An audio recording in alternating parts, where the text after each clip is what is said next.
Good afternoon, AREAA family. My name is Liza Fong, AREAA National Luxury Chair. We have a great webinar today on state of luxury. But before we begin, I just want to give a kudos to AREAA National, Hope, Vanessa, Jessica, Jazz, the whole team. This couldn't be possible without them. Literally, it couldn't be possible. So I want to say our special speaker today is Craig Hogan, VP of Luxury for Coldwell Banker Estate LLC.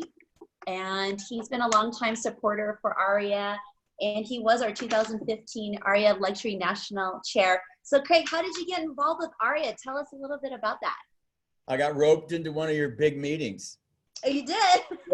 Yeah. And who roped you in? Who's that lucky person? Actually, I got involved very much with Zarzangane, but it all started with whenever the Global Summit was in Chicago. I don't remember the year. That was with Vicky, right? Vicky Solano, the group? Yeah. Vicky. Mm-hmm. And, she's very persuasive, And yes. I helped with that and helped put the Chicago event together and the home tour with all that stuff. And it was a lot of fun. And I was very impressed, with the AREAA group, the membership.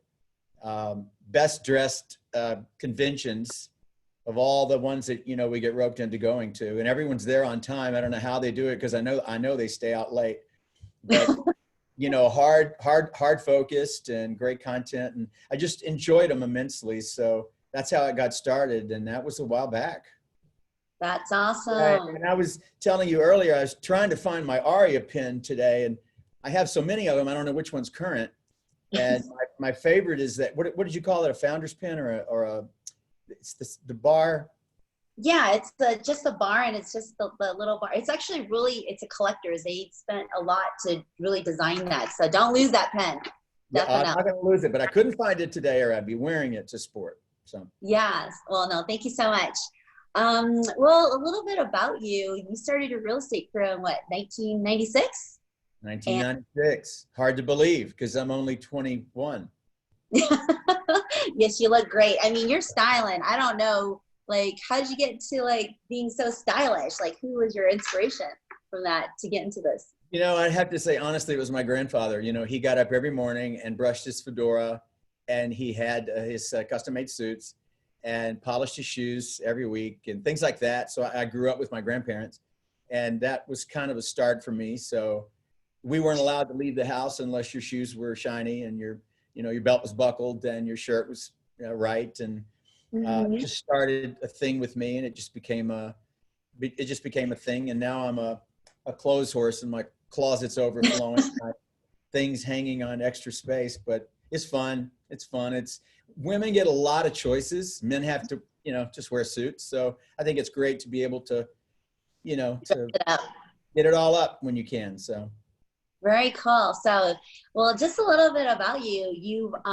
You're basically responsible for the development and the oversight of all the luxury market for Coldwell Banker Global, the luxury program. You do their media, you do their public relations, advertisement, events, digital, social. I mean, you do it all. You make the brand grow and grow and grow. And so where it is. Yeah, yes, but there's a lot of folks on this, a lot of people on this team, right, that are really, really experts at what they do. So I get to make choices for the luxury voice, but there's just a lot of really talented people that work on our marketing team. So I get the credit for luxury, but it's a lot of folks make me look good. Just wanted to get that out there. Well, that's good. It's not a one-man team. It's a whole group. It's not. For AREAA. So, well, we're going to be starting. You're going to be talking a little bit about this state of luxury. You have this amazing magazine and lots of data and information. It's 128 pages. It's such a awesome number, 128. It's very lucky. I want to say that in Chinese. It's really lucky. And it also got released on my birthday, February 9th. So I feel like we have this connection going on. Yeah, so I'm so excited. So yeah, why don't you tell us a little bit about, the luxury, the state of luxury, and what's going on from Coldwell Banker. Well, I'm going to share with you guys just a little bit about the report. and we've got a few slides to share. We're only gonna do 4, but it's just no way to talk about 128 pages. So I believe somewhere in your chat link, you're gonna see the link to go find the report. So I would encourage you, and I was telling the team earlier, don't worry about that. It doesn't matter where you're from or what brand you're with. This is a report about data to give you information so that you sound better when you're out in the field, because today it's incredibly competitive in the luxury space. There's a lot of phenomenal players out there. And, you know, the days of just winging it, those are far long gone and over.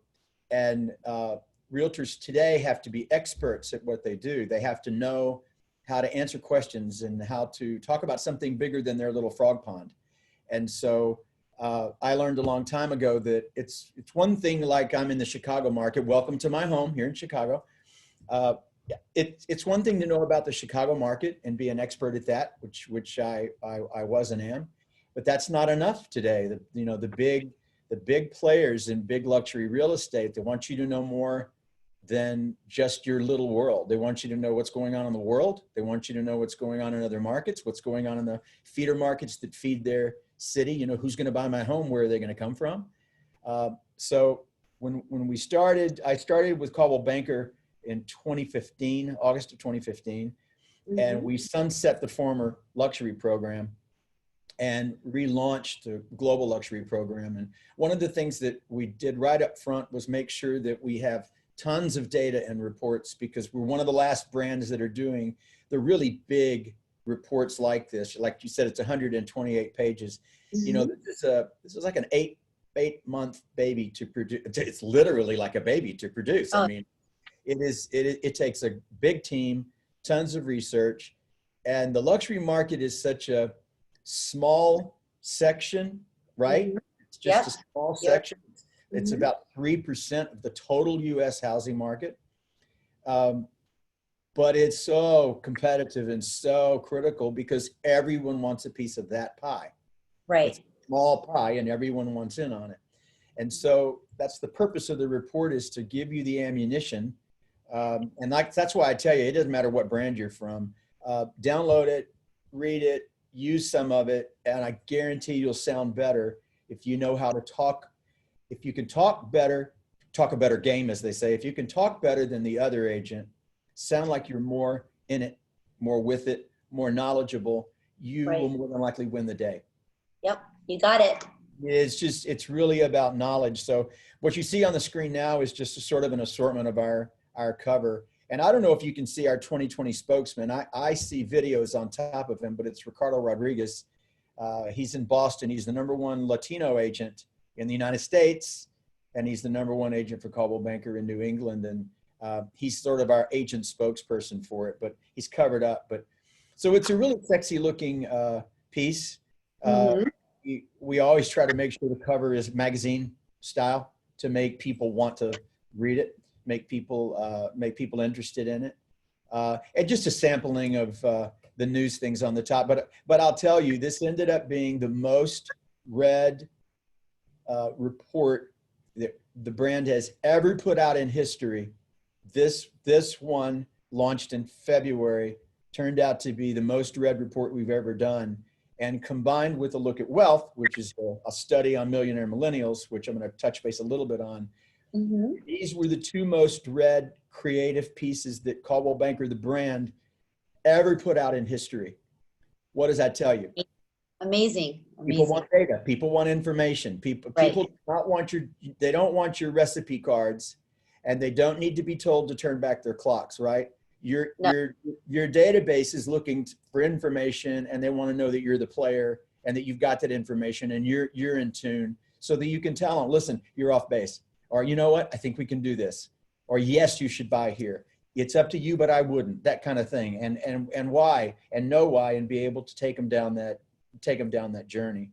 So on the next slide, I'll share with you the 5 big stories that we found in the year that were, they outweighed everything else. And the first is health and wellness. I think everybody knows by now this is just part of the real estate climate.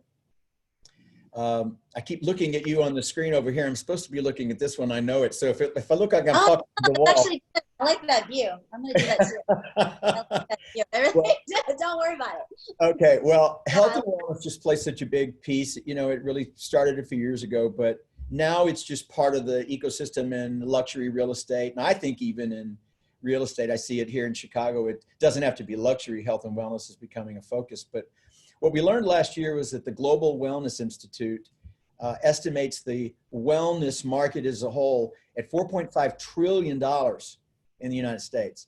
So wow. It's a big sector. It's a big sector. So that is spilled over into real estate in a big way. It used to be something that people would aspire for, but now it's something that is more than likely going to be considered in construction, and it's something that people are looking for. And it ended up following into the most demanded luxury real estate, which I'll talk about in a minute as well. It ended up in that category. But people are wanting to live better, longer, healthier, and look at the climate that we're in right now.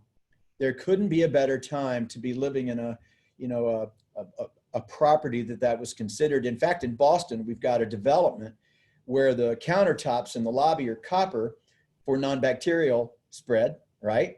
Yeah. All the doors are automatic open, touchless. All the stones, materials, and everything. The air conditioning system filtration is even built inside the unit, so you're not breathing hallway air. You're not breathing anyone else's air. Those things we never did before, but we're doing now. And wow, don't you? I mean, isn't that something you'd want now? Look at amazing. The second was migration. This is interesting. The tug of the big city is not as powerful as it was before, and it's a lot of places on the market, or a lot of places where people are moving and investing in big time that you wouldn't think about. I mean, for instance, Cincinnati, Ohio. Listen to this. Cincinnati, Ohio, 50% of the buyers in Cincinnati don't come from that state. Wow. I did not know that. They're jumping in for job creation, and there's, where there's the big opportunities for whatever, tech or Amazon or Google or whatever, people are moving in for the jobs, and it's just incredible. I mean, Boise, Idaho has you can't believe this. Boise, Idaho, they have $1 million condos on the market now. Wow. The average luxury price in Bozeman, Montana is over $1 million. I mean, these are places that we just never really thought about, but they're on the radar now. The luxury properties in demand, that was big, and I'm going to give you actually a whole list of what we found for that. And if you want to list them all down, I'm going to run through them like I told you in the beginning. I've listed them all. I got a bunch of notes here just in case. Yeah, do it. In case anybody asks me anything, I'm off the. And then the new demographics of influence. This one's very interesting because of the two that outshined everything we did the research on. It was the millennial, the very wealthy millionaire millennial, and the LGBTQ plus community. Turns out they've got a ton of cash to spend, and they are buying what they want, where they want, and about a quarter of them are raising children. So they're buying in new areas, they're buying things that they want, but they're also family conscious, or a quarter of them, and they're creating new environments in new places. So it was a big part of the market, and the report covers that in detail. It covers the family structure, it covers the age, it covers how much money they've got to spend and where they're buying and what they're looking for. So if you're interested in all that component, I would be. That's part of the big part of the market now. It's a very, very significant piece. And then significant financial trends we found. The high tax states. People are leaving for the low tax states. I mean, I live in Chicago, Illinois, and I can tell you, I'm about up to here with the taxes. And in 2018, they changed everything about the SALT, the state and local tax, and that started feeding markets mostly from the affluent areas, but it started feeding, like Florida really benefited from the change in the tax law, and people are wanting to live a better life. They can afford it, but they want to live in a bigger space, pay less money, and enjoy it better and get what they want instead of living in a place, paying a lot, not quite what they want. They can choose that elsewhere, and they're willing to change, move across the country to do that. And so the low tax states versus the high tax states, that was a big significant factor last year. So, and then the next slide, actually, I tell you what, if you want me to tell you properties in demand, yeah, that's our categories. Look at that, guys. Look at all the categories we covered. I mean, luxury markets to watch, luxury and review, buying trends of the affluent, power markets, luxury by the numbers. Now, there's some Caldwell Banker stuff in here that some of you may not be interested in if you're not with our brand, but that's okay. It doesn't matter. There's still just a ton of data. We even put a Longhorn in there for you. No, it's great that you have all this information. I think people should read it, even if they're not Caldwell Banker. I think it's knowledge is power, and it's very, knowledge is power. Yeah. I mean, like you said before, you need to know this information in order to be able to relate to the people out there, right? So oh yeah. No matter what. So if you go to the next slide, and we've only got 5 guys, so trust me, I'm not gonna slide you to death today. So this is very interesting. And I know it's painful for me to even read this, but we have 81,340 people who have 30 million or more, and we have 120 some odd thousand that have 122. We have. I know it's the haves and the have-nots, but we're talking about luxury today, so this is the market we deal with. So it's kind of questionable, it just feels weird. But the wealthier are getting wealthier. There's more of them, and wait till you learn about the millionaire millennial. They are wealthier than their parents. They own more real estate than their parents. And there are a lot of them. There's like 650,000 of the.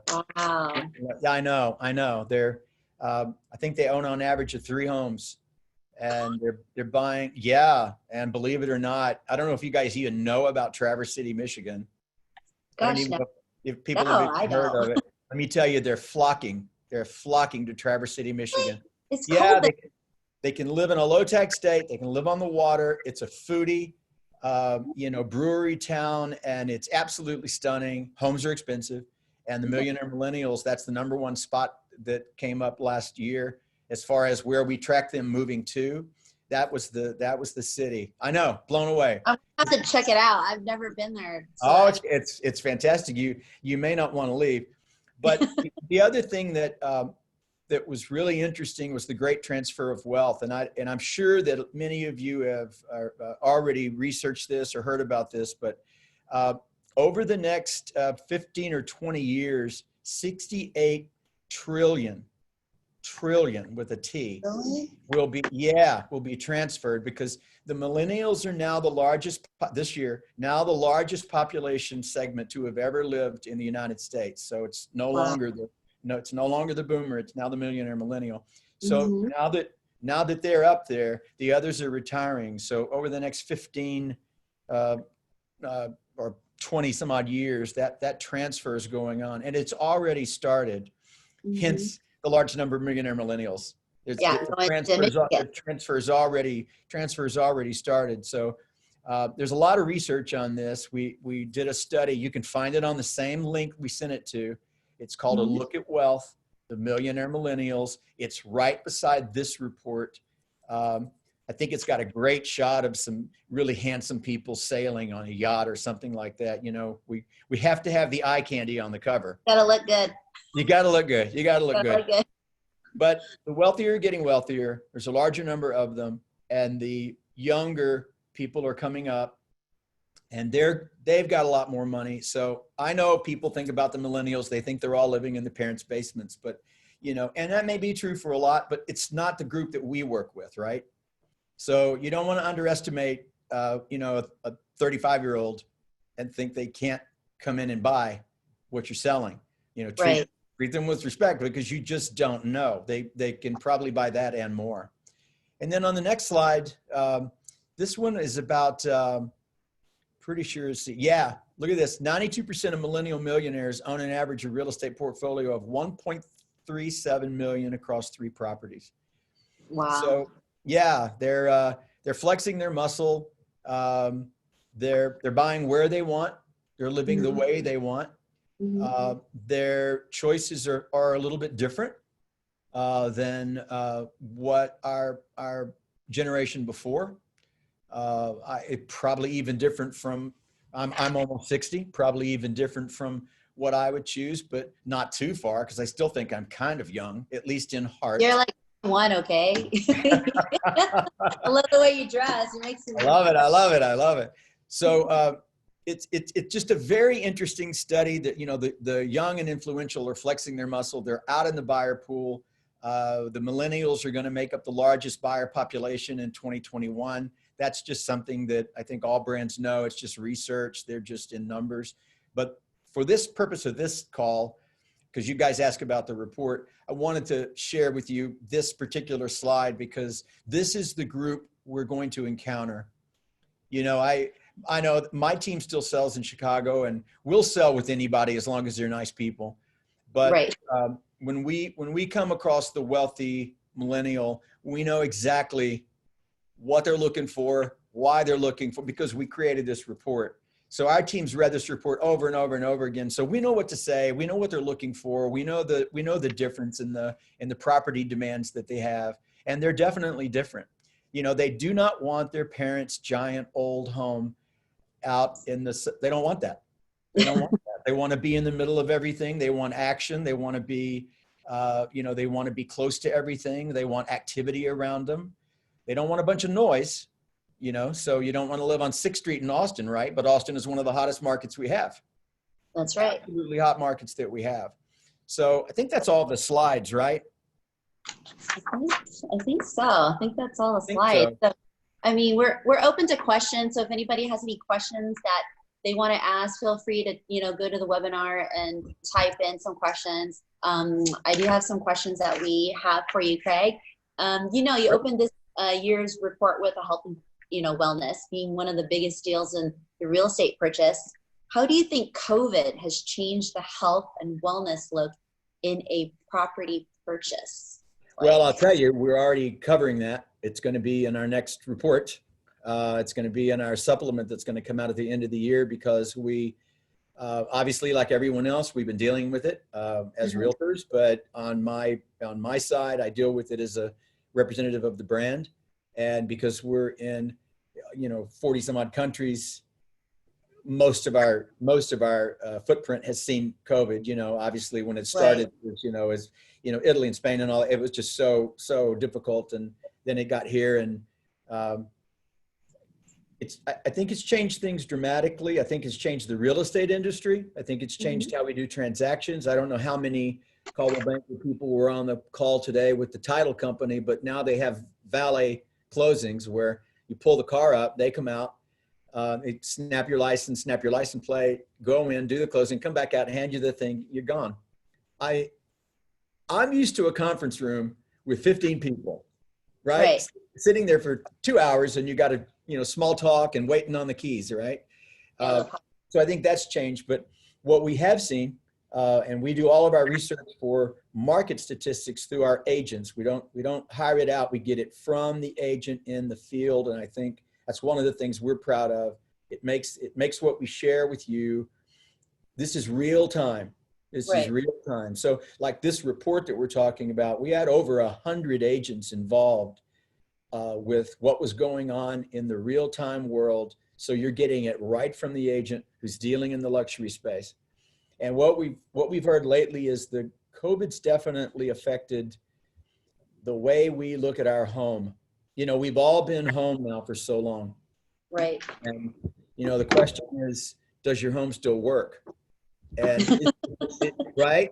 And I would also argue it makes you wonder, does your relationship still work? I mean, that, Lord have mercy, we've just been locked up for so long, right? But, his and hers home offices has been something that has come up just repeatedly over the last several months because people all of a sudden were locked up and from the kitchen counter, and one was in the baby's nursery, and they figured, what this is going to go on for a while, so why don't we plan? Another thing we saw, and that's why I referenced the Boston project, when you live in a building, like I live in a loft in downtown Chicago, I have to go through the lobby. Right. Well, I don't want to do that anymore. Mm. And luckily for my other half and I, we have a first floor unit with a giant outdoor terrace. We never really thought about it like that, but that's become our refuge. But it also has a back gate that skips everything and walks right out to the street. Well, that's now our main entrance, because I don't want to touch the lobby doors. I don't want to, hence the Boston project. They made everything touchless, copper lobby top, so bacteria resistant, just smart things like that. So I think it's changed the market about where we want to live. Do we want to be around a massive number of people? It's the footprint of the home. You know, a lot of conversations with agents about, is this really where I want to spend so much time? Because this will pass, but we don't know what's headed in the future. And now that we've all had to rethink what home is like, it's a new day. In fact, let me share this with you. This is what we found. These are the properties in demand. These are the top 5. Modern and move-in ready. Okay. Modern and move-in ready.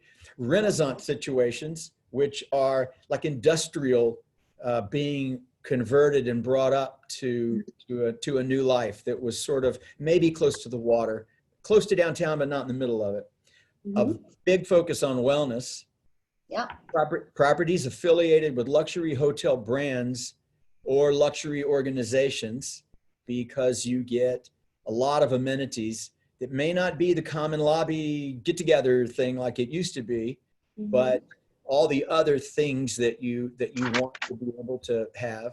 I love those homes that have the Amazon boxes. We've seen those pop up. So they have an Amazon box that's out front or beside so you never see. They open the thing, stick it in, shut the door. You open it from the other side, bring it in. It's just kind of cool. I mean, I would want that anyway, right? And condos with family-friendly features, because now we're all in one place together. And, you know, parents are struggling to deal with their kids at home. I don't have kids, but I've been on 1 million Zoom calls where I've seen someone's child walk behind them or come up and ask them for something. I was on a call this morning where the kid came up and asked his mother for his phone that she took away. Yeah, I mean, so it's hard. The privacy is a big thing, though, too. Privacy is a big thing now, so we all need our own space. So, for instance, we live in a loft, so we don't have any walls. We have one big giant space, so we don't have any rooms that are shut. So Rudy's in the other room. He's on his phone doing his real estate calls because he's a broker, and I'm in doing my thing. And when I'm on the phone, he shuts up. When I'm off, he picks up. And so he's not there right now, right? He's sitting in the other room listening to this. Yeah. He's listening to you. Okay. Yeah. So anyway, I wanted to share that with you. So with that being said, are you guys looking for somewhere else to look for another extra place to get? We've actually figured out how to make this work. Okay. And we're converting our second bedroom, because we don't like guests staying over anyway, because we don't have walls. We just have like a half wall. We're going to convert that into a full-time office. And I never wanted that at home, but you know what? Times have changed. It's either buy a new place or turn that room into an office. Besides, there's hotels across the street. Our guests can stay there. Oh gosh. Yeah. That's good. Well, we've got some questions. So let's see. We've got one that says, why do you think millennials are ditching high-tech towns for low-tech? And do you think this is temporary? Why are the millennials ditching high-tech for low-tech? Yeah, like, so say, for example, you're saying they're moving out, they're going to different places. Like, do you think it's going to be a temporary thing, or it's going to be more permanent, or? I think it's going to be more permanent. I don't have a crystal ball, or I wouldn't be in real estate, but I think it's going to be more permanent. I mean, when you look at last year's study on the millionaire millennial, the #1 spot they went to was Traverse City, Michigan. That kind of tells you, you know, they're buying multi-million-dollar homes or million-dollar homes. They're connected to everything they need anyway today. I mean, it doesn't matter where I am. I could still be on this call with you, right? I can still share files with you. I can still be on video with you. I can still communicate. I never know where people are while I'm on. I mean, I don't, you know, if you got a fake thing behind you, who knows where you are, right? You could be in Puerto Vallarta on the beach. I wouldn't know. I think, Was there recently, probably? yeah. I think lifestyle has changed. Mhm. And I agree with that. I think living in an easier climate where and I don't mean weather-wise, I'm talking about an easier climate where there's more places to see, do, and be, possibly water if you're into that, equestrian if you're into that. We happen to be into water. That's why we live on the lake. We like the boats, I think it's going to be more permanent. I think living in the rat race of the constant downtownish on you, I think is Right. a little bit of a negative right now. And, I think there's a great example to show all of us is Manhattan. Our New York operations are down, significantly. I'll just leave it at that in the Manhattan market, obviously. Mm-hmm. And then the Hamptons, it's the best year they've ever had. That's what I So was going to say. The Hamptons are blowing up. best year they've ever had. It's just, they can't even, our agents there can't even keep up with our corporate operations there, can't even keep up with the demand. And they're doing very well there. I think that's the same kind of, people used to rent out there. A lot of them are now just staying. And I think it's permanent. I could be wrong, but I think it's permanent. Right. Okay. Well, Better way of life. Better way of life, I think, is critical. space. You need space. You need good air. I mean, it just seems healthier, anyways, in the sense of not being so That's it. bunched together. So I believe in that. Well, we do have another one. We've got Dylan, my vice president for luxury. I know Yeah, Dylan. he's got a question for you. He's like, so we were talking about the top 5 cities. You mentioned obviously Travis, Michigan. What are the other 4, cities that you were mentioning? Was it Boise? He obviously is from Denver, so he's wondering where the. All right. So Dylan, he's going to be answering your questions momentarily. So I made sure that so last year, these are the luxury markets that were the top performing. Number 1 came in from Malibu. They had the highest price per square foot of any area in the country. And I actually had a Malibu agent at an event argue with me. And then I gave her the data and proved her right. And it turns out it wasn't a property she sold. So she thought that was crazy. And I thought, girl, you did, it wasn't your property. San Diego came in next. And mind you, these markets we broke them down into top performing. So San Diego is obviously not one of the biggest luxury markets in the country, but for San Diego, in their top 1 to 10%, they outperformed all the others in the market. So they came in number 2. Austin, Texas, which is just hot as hot can be, for many reasons: lifestyle, living on the lakes, and jobs. It's just wonderful. And Arlington, Virginia. Arlington, Virginia is very close to the best schools, and average sale price for the upper bracket is like 1.9 million. So it's it's just right down the street from DC, and you're in the middle of everything. These are the markets to watch for this year and a little bit into next year: Boise, Idaho, Colorado Springs, Colorado, and this is based on their volume and uptick in the luxury space for their market. Right. They had the highest volume, most numbers under contract, and they just blew away a lot of others. So Boise, Idaho, Colorado Springs, Cincinnati, Ohio. I know. Trust me. I don't know. I'm like, oh my God. I know. Yeah. Now remember, in the beginning, 50% of the people that have moved into Cincinnati, Ohio, are not from Ohio. 50% of the buyers from Cincinnati are from outside of the state. So it's obviously jobs and lifestyle. Fort Worth, Texas, which is just exploded, which is just a short skip from, and I was just in Fort Worth recently, and I'm from Texas, and I'm from the Houston area, and my sister's from Dallas, and we went to Fort Worth for dinners and outings and things like that. And I couldn't believe where I was. It's not the same. And then Charlotte, North Carolina. Charlotte. Those are the markets. And these are not like the Beverly Hills and the Aspens and those are all like a given. They're big luxury markets. These are markets to watch that are growing more than likely in your day-to-day. more than likely you're going to have a transfer to one of these cities. Mhm. I know we have.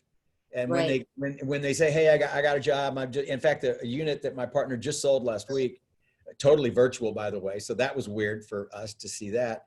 Mhm. It was a job transfer to Charlotte. Wow. And last year we had another job transfer to Charlotte, and that was a $3.7 million home. So believe it or not, even at that level, they do get transferred. He might be CEO level, but they still get transferred, and they go where the companies are moving headquarters to.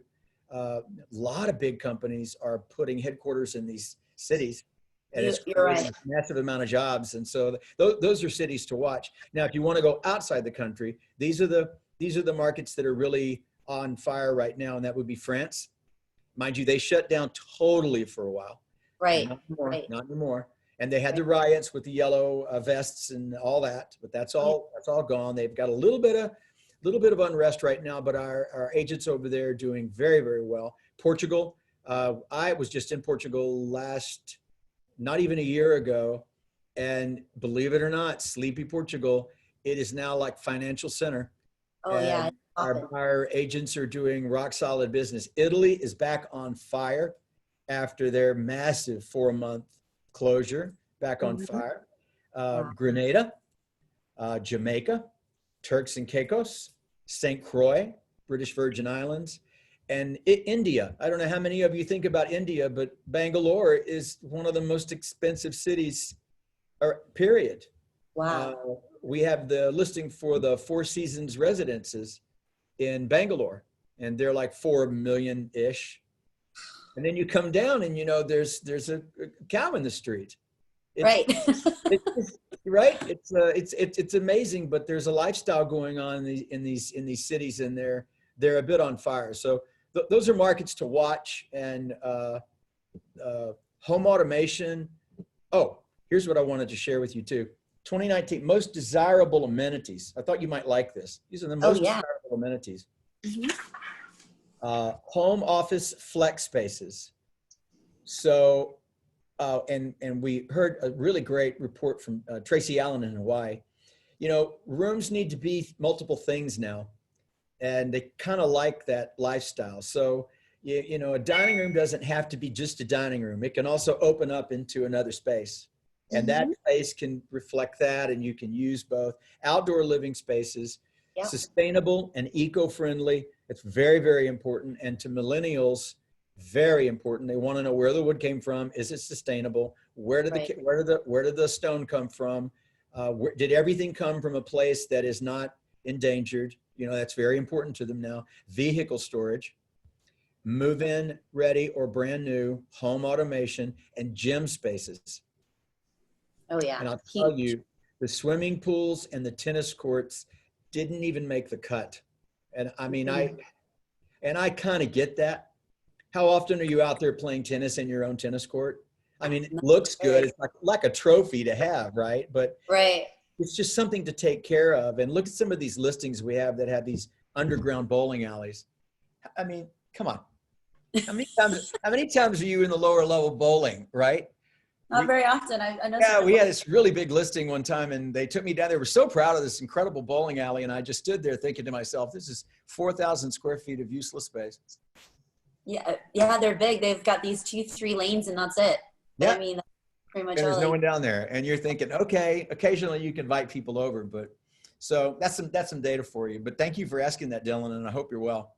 Yeah. Yeah. He is like the top 5 millennial destination cities. That's he was like super like curious because he's really busy in obviously Denver, so he's just like Well, it's like just Denver's just doing very, very well. Colorado Springs just happened to yeah. be hotter on the volume and the numbers, and we base that on active listings, active contracts, and closed closed transactions, and all of our data is based on the numbers, whatever that is. And sometimes the data comes back and you're surprised. Uh, Right. but the numbers are the numbers. And when you're in the field, a lot of people, a lot of sellers, even buyers, they may think that they know everything. Well, it's kind of incumbent upon us to know more than they do. So we can say, you know what, I know you probably think that. I did too. Remember the old feel, felt, found? I know how you feel. I felt the same way until after I found. So when they tell you they know everything, you can say, you know, I understand. I used to think the same thing too, but let me tell you what I learned. Mm-hmm. Mm-hmm. And you can share with them that, you know, maybe that's not the way to look at it. There's another way to look at it. Right? That's true. Well, we've got another question. So I'm going to read this. It said, in a climate where there's a lot of realtors cutting their commissions on both ends, how would you move forward in establishing a brand, whether it's for a brokerage or a team or a single realtor? In Toronto, we see sellers in the luxury market want to cut their commission, and it's difficult to stay relevant and competitive.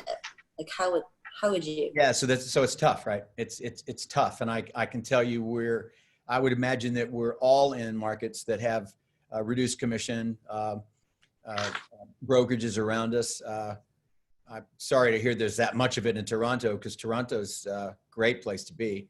Mm-hmm. I remember I went to Toronto 100 years ago, and I saw Miss Saigon on stage at the Royal George Theater or something like that, and I stayed in this massive old hotel that had like a underground city underneath it. And I thought, Toronto's like New York, except clean. it was just wonderful. But so this is what I would tell you. And we deal with this a lot. We have reduction companies and low cost and all that. I always felt that if I knew my stuff and I was confident and I was rehearsed and scripted and knew more than everyone around me, not in a egotistical way, but knew more data, knew more facts, knew more reference, that I would be better. Because trust me, we get asked to reduce our commission all the time. And our answer is no, we don't do that. And it's, you know, they're just sort of like waiting on you to say yes. And no, we don't do that. And, you know, I think you've got to be willing to walk. Now, if you're, because I know we've walked out of a lot of opportunities, and then we got it later. And, you know, that's always great. What does they say, to be the third wife or the whatever? You know, something like that. If you're talking about opening up an office or a brokerage, you know, that's just going to be tough. I mean, we've got some offices now in the Coldwell Banker system that are in the middle of discount brokerage, client, you know, areas. And they're the only ones. And yes, they've struggled. Yes, they've struggled. But they've also decided to flip the switch, if you will. And they've held on. They've stayed firm. They're at the top of their game. They're better than they've ever been. And they chose to take it upon themselves to be the better choice. You know, I share this from time to time. I was in a situation where it was a big listing. It was overpriced, but I wanted it. And I did the deal and stated my thing. And they said, well, you know, we talked to Sally Sue with, you know, ABC Realty, and she said she would do it for, you know, less commission. And I simply replied, well, she would know her value better than I. Okay. I got Bruce McDonald saying, you want to be the firstborn, second wife, and third agent. That's it. That's it. It's not the third one. That's it. Thank you, Bruce. Thank you. And thank you guys for even asking questions. I appreciate that. Yeah. Well, Bruce also said, where's the Asian global buyers coming from? So if any, so if you're getting that. You know, I don't know how to answer that question specifically, but I can tell you international traffic to the United States, you guys know, has dropped significantly. Significantly. Yes. It dropped last year, and it's dropped even further now for obvious reasons. But it started to decline last year, maybe a little bit the year before. So I want to say 2015, 2016 was the peak. I think it was the highest volume year. So, but here's what's interesting. So Istanbul, Cyprus, Turkey, Italy, they're seeing more international traffic than they've ever seen before. So it's sort of like the script's been flipped on that too. So, you know, we used to, you know, be everyone's coming here. Well, now they're not.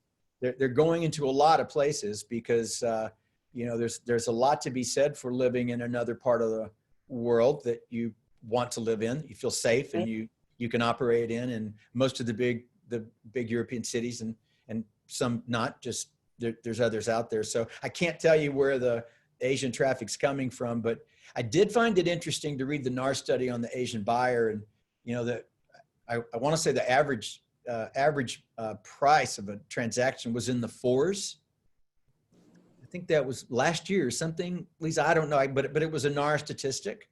So, and those were mostly populated around schools, which makes sense. I mean, schools are huge. Yeah. So Bruce, I don't know if I answered that correctly, but there you go. Yeah. All right. Well, let's go. We've got another question. Right. Have you seen or heard any new features that we can expect to see in new luxury development, like other besides what you mentioned? I mean, one of my favorites is the water. I don't know, the faucet. You put your hand in the back and you don't touch anything. Yeah, I mean, I think that's one of them. I mean, obviously couldn't cover everything. So when you see the when you look at the report, we actually have a home with, you know, bubbles around it tell you the big features, but we list a lot of things. But you know, sustainable materials, and that we're talking about everything. I mean, you know, where did the wood come from, right? Where did the drywall come from? Right. What product is it? What is the roofing made of? Where's the lumber from? They, amazingly enough, this is of interest to all these people in the study. We knew that was, but we didn't know the extent until we got all the data in from the field. And we found out, wow, this is changing the way builders will build. And I think, you know, like you just mentioned, lately, it drives me crazy to have to touch a faucet. Water should just come on, right? Right. When I walk in a room, lights should just come on. When I walk out, it should go off. Home automation, I think, is going to be expanded even more, along with wellness and things like that. I think, you know, I don't want to have to touch anything that I don't want to touch. I think I should just be able to voice command it. I love my Alexa turns everything off and on here in my house. Right. And so I think, to answer your question, I think there's a lot more. And I think it's going to have to do with everything from the concrete up, where to come from, is it sustainable? Did some forest dive to build this neighborhood, right? How many animals were you know, it's a thing. Right. And touchless and health in mind. And I think that's all going to be very, very important. So then another thing, based on what's going on in 2020, what areas of the report are you anticipating to be considerably different next year at Lake? Well, that's a good question. Thanks for asking. Well, each year we try to make them different, you know, so last year was, you know, the one we put out this year was about markets on the rise and places that you might not be thinking about. The year before, we did all the top 10s, but you know, we're so bored with top 10s, right? Because we already know what they are. Right. You know what I mean? Do you need me to tell you that Beverly Hills is expensive? I don't think so. Do you need me to tell you that Aspen is expensive? So we're starting this month on the next report, and we're going to do what we can to make it interesting in another way. We're still obviously going to focus on the luxury end of the markets, but I believe there's going to be, not COVID, but I believe there's going to be a lot of COVID results that are going to make their way into the report, because if anyone thinks this year hasn't been dramatically changed, I don't know where they're living, because it has. And it's oddly enough, Miami, Beverly Hills, Arizona, and these are all hotspots right now again. Oh yeah. But they're all having record years. So it's just amazing. I mean, our top agent in Arizona has already eclipsed her 2019 production, and she's one of the biggest agents that we have. But they're not buying the giant old estates that are in Arizona. Those are sort of out.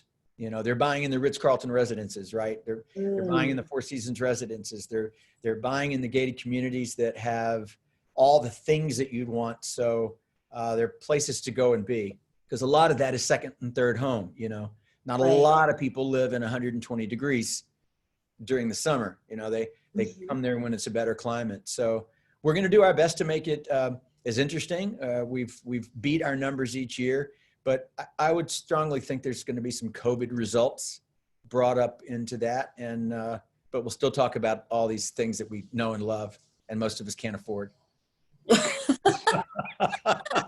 I'm going to need to borrow some Mari, Craig. I'm telling you.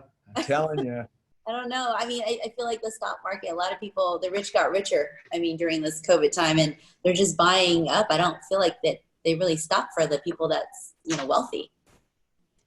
Well, they didn't. I mean, just last 10 days ago, we had a client fly in on their private plane to look at a $40 million home in Beverly Hills. And yeah, they were in booties and gloves and had a mask on, but they flew. That's what they wanted to do. They wanted to look at the house, and they knew they could. And when she said, "I've got to hang up," my guy just landed. I thought, for some, nothing stopped. Right. And I know that's a complicated conversation right now because for the rest of the world it has, but there is that. And when you think about markets like Aspen, where we are, we have a really strong footprint in Aspen. It's not just vacation. People are now choosing to live there because that's mostly second, third, fourth home. Right. People come in, skis, that kind of thing. But our office there tells us that a lot of people are now just moving there and staying there because they're able to they're able to do and be anywhere they need to be remotely. Right. And if you can live in Aspen, let's face it, that's not a need to purchase, right? That's because I just want it. Yeah. Mm-hmm. It's expensive. But it's anyway, that's my answer. What about Hawaii? How do you think about Hawaii? Is that anything? Well. Hawaii's doing very well. We have a lot of new listings there. We've had a lot of big transactions there. We actually just we're bringing on a really large team, and they've had a record-breaking year. I don't think they're nearly, they're so remote. They're not experiencing this life that we're living now. Mm-hmm. I think one thing that our offices have told us is because of the 14-day quarantine, if you're going to go to Hawaii to look at homes, you're going to be there for 2 weeks. Oh yeah, they don't let you go there. You have to be quarantined for like 14 days. 14 days, yeah, and then you get to go house shopping. You're right. So, and then when you come, it's a complicated thing. So you have to want to be there. But they've seen a great 2020 market, and no complaints from them. And the team that we're bringing on has had a record-breaking year, and but they're selling a lot of new development out there. A lot of new development. So that was not always a hot thing out there, but it is right now. This is a really high-end luxury property development connected to one of the bigger hotels. So it's it's kind of a hot property now. Well, that's good. I wanted to go visit, but I can't because of this shutdown, and you got to be quarantined. We got to work too, but I guess we I know. My friends out there said, "When are you coming?" And I said, "Not now." Not now. Oh my gosh. Are you guys doing more virtual tours for the luxury portion? Virtual tours, oh, absolutely. Unsight, unseen, and they're still purchasing. Are they a lot of them buying that way? Yeah. I think there was an article in Inman yesterday. I think Joyce Ray and her team were mentioned. Every property now gets the 3D virtual tour, and everybody's got to watch that first. You got to look at the photos first, because to get a showing today, it's hard to vet people, but to get a showing today, you have to have already seen everything you need to see. So our photography has doubled or tripled in count. The first 6 are still the ones that matter to catch the attention, but they need to see the whole thing.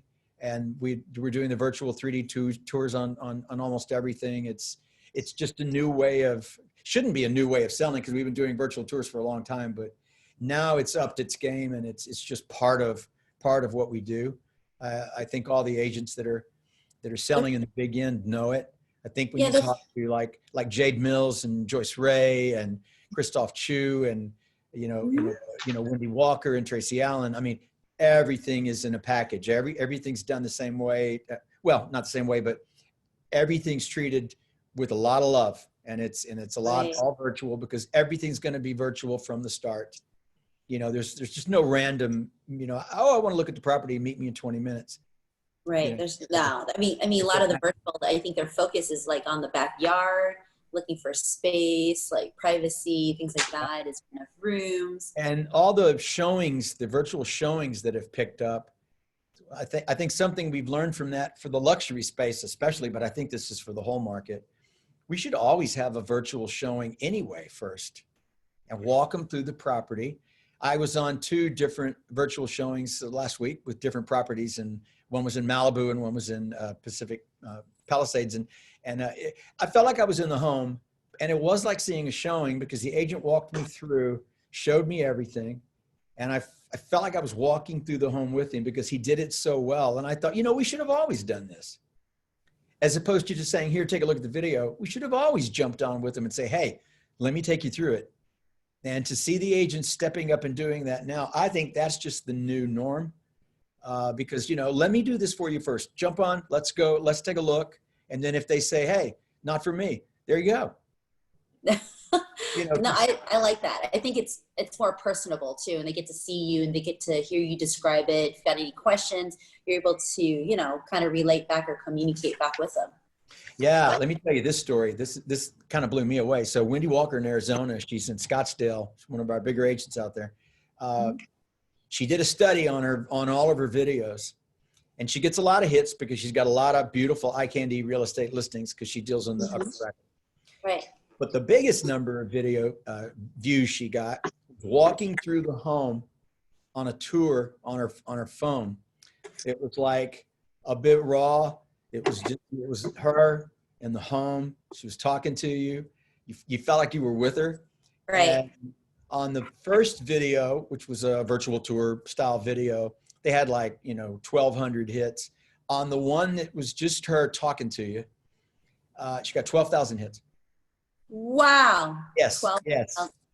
Yeah. So she was on a webinar with us a couple of weeks ago, and she was sharing the difference of the high-end video versus the, hey, it's just you and me. We're going through this. And, it's kind of funny because she almost tripped on the staircase, that kind of thing. And, you kind of like that stuff. So yeah, natural. This is a really big multi-million-dollar listing. So it was done proper, but there's that personal touch, and a lot of people watched it. So we were like, wow, because we all think everything's got to be so perfect, and it doesn't. It doesn't. You're right. I'm doing this challenge. I'm doing the 25 push-ups in 25 days, and yeah. But there's some funny things. I was doing sit-ups, and a dog came up to my back, and I was like, I'm still doing my sit-ups. I gotta finish this. I can't stop the video. I do not want to start over. And I was just like, it was just probably funny. The most watched video you had all week. Yeah, I was like, oh my goodness. But I mean, I think we're coming to a close. I really appreciate it, Craig. You have been so phenomenal in telling us, the state of luxury, what's going on. It's been such a pleasure. And I hope we get to do this again when we come back next year, when you have your next information all set up for us. Well, we're going to do a supplement at the end of the year, probably September, October. Look for that. We already know what it's going to be, but I can't tell you. Maybe we'll have you back on again for a little brief. And then we'll have another report, come out next February. We always release the big one, February 16th, 17th, 18th, maybe 19th for your birthday. We'll try to nail that. I love that, because I'll remember that for sure. You know that, right? Well, before everybody goes, I just want to let you know, next Wednesday at 10:30 Pacific time, we have Michelle Rigway from JP Morgan Private Banker. They're going to be talking. So we want to make sure you guys stay tuned. But just thank you so much, Craig, for your time. Thank you. Director, I love it. And we'll see you next time. You got it. Thank you very much, everybody. All right. Bye-bye. Thanks, guys. Thanks for joining. Bye.